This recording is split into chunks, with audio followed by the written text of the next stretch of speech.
Let's take a look at the supplies you're going to need for this first step. You'll need a watercolor, paintbrush and water, some handouts. These are either in your at-home folder or in the classroom, a piece of art paper, scissors, a thin Sharpie, and a pencil. Go ahead and get those gathered. I'm going to jump right in here to the project description. After taking a brief look at the history of ceramics in China, students will design and paint an Asian-inspired scroll with a vase and cherry blossoms. You'll see the specific targets include this first step, that you are going to draw and cut a symmetrical vase with a realistic looking shape. Let's get started. You'll notice from this handout that there are a variety of different vase shapes. You will notice that they all have a line of symmetry. And that means if you were to slice the vase in half, the shape of it would match on either side. So there are very simple vase designs, and there are some that are a little bit more complicated. To make sure that you get a symmetrical shape, we are going to begin by folding our art paper in half. Now, if I'm doing it in half this long way, it is assuming that I'm probably going with a taller, more narrow vase. You also have the option, if you're going to go with a wider shape, to fold your paper this direction. Either way is fine. It's more just a matter of preference. Once you have your paper folded, we need to think about how you would draw half of the vase. We're going to make sure that we're drawing with the folded line in the center. That way, when we cut it out and open it up, it won't be two halves.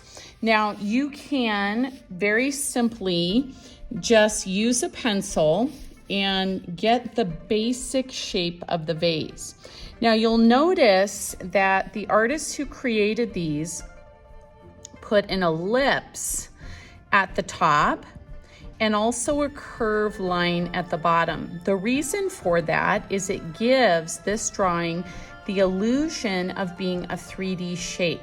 If those were just straight lines at the top and the bottom, it would not look 3D. So I'm going to start at the top with half of an ellipse, since I'm just doing half of a vase. And then I'm going to try and get this basic shape. And it doesn't have to be exactly the same. Mine changed a little bit, and that's fine. And I'm going to do that, kind of that smile line at the bottom, but I do have to think of it just being half of that curved line. So it's going to go like this. Now, if you try a couple of times and feel like you're not getting a vase that is something that you would enjoy, I do have some templates that you can use, and you can line those up and trace them, and that might be a tool available for kids that need it. So we're going to cut it out just along the line like this. Once you have it cut out, you'll notice that it is symmetrical. It's the same on both sides. I just need to go ahead and finish this ellipse shape so that that is the same. All right, let's move on to design. As we look at the designs, you'll notice that there are some different elements of art that really stand out. One you may have noticed is the use of color, and specifically the use of monochromatic colors, so just all types of blue. You may have also noticed a strong use of pattern, or you may have noticed different themes like nature and buildings. You can see flowers over here, trees. I have a number of resources that you can look at as you start to think about your design.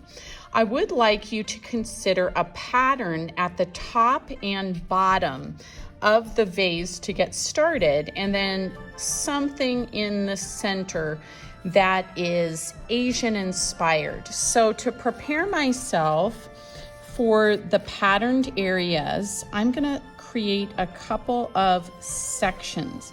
Now you'll notice here that I am continuing to follow that curved line. That is so my project continues, this vase continues to have an appearance of being 3D.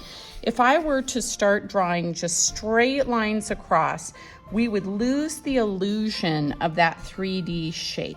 So I'm gonna add an area here, and then maybe a couple different sections along the bottom of the vase. All right, then for the center, I could choose any kind of design that you see here, or something that's inspired by one of these designs. And then I also have some other resources that you could look at that have additional ideas. Animals, I think there are quite a few different animals to choose from, symbols that you could incorporate as well. So you can be very creative with this area. This is what my process looked like, beginning in pencil, and then in a moment switching to shirt.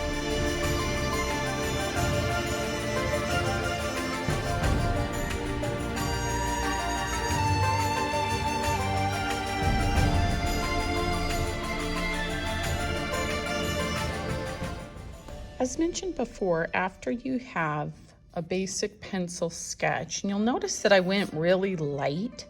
That way, if I made a mistake, I could easily erase. Now I'm going to go over my design in this ultra thin Sharpie and then erase my pencil. Here I go.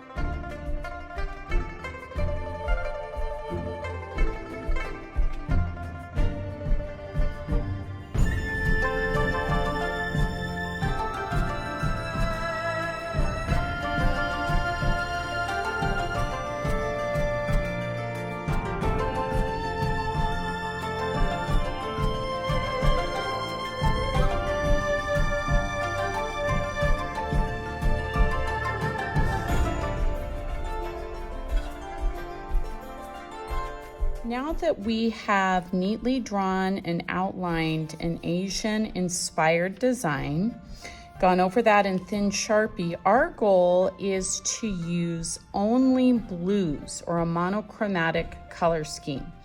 Now, when I mention the idea of a monochromatic color scheme, a lot of times kids will say, oh no, we just get to use one color. Well, it's true that there is just one color that we're going to be working with, but as you can see, there's a lot of different values that can be mixed with blues. And we can also incorporate a little bit of variety by mixing blue with analogous colors, colors that are next to blue on the color wheel, so that we can get a little bit of variety in the hues we're using. So let's start with just regular blue. I can start with some blue. I'm just going to put it in here. And I could simply paint with that. Now, to make that blue lighter with watercolors, because I don't have any white, the way to lighten the color is to add more water. So I've got a watery light teal, I've got the darker teal, and then how would I make a darker value of teal? If you said add a bit of black, you're correct. So I'm going to activate this black here, and I'm going to get kind of a gray blue or a darker tone there. So I've now got, just from this one color, 3 different values to work with. I'm going to do the same thing Now with adding blue and purple. And so I'm gonna get kind of a blue violet. It is still blue, but it is a more violet hue. And I'm gonna do the same thing. So I can mix it light by adding water, or I could take that same blue violet and I could add some black to give me a darker blue violet value. So I've got that there. The last one I'm going to do is with a blue green, and then I'll show you how we get started here. So artists, you can see, even though I'm just using blue, just with activating 4 different colors, some water, I've already got a lot of different blues on my palette now. You can test these out on your scrap paper that you use for cutting your vase if you want to see what they're like, and you can decide which values or which hues you're most interested in using. So as long as you stay in those blue values, I'm fine with however you do it.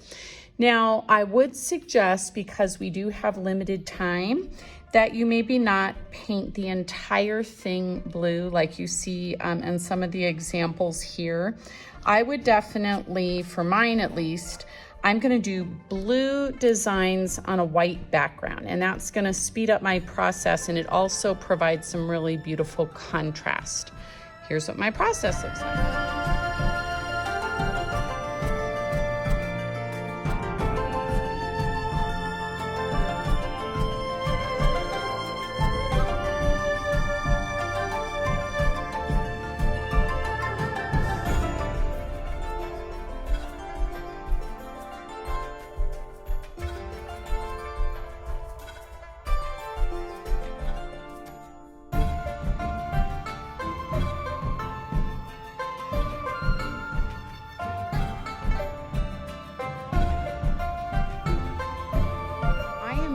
Going to use some of the darker values and go back to some of the areas like the flowers and add shading to give this a little bit more of a 3D look. You're welcome to do the same.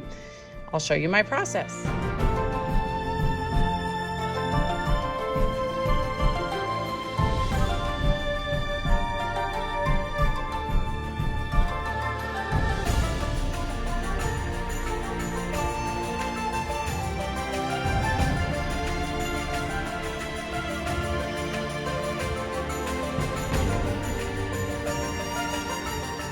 Once you have your vase complete and it's dry, it's time to move on to gluing it at the base of your scroll.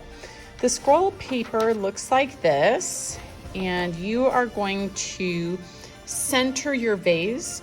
I think it works better if it's not directly on the bottom, nor like with a ton of space in between, but maybe about an inch up.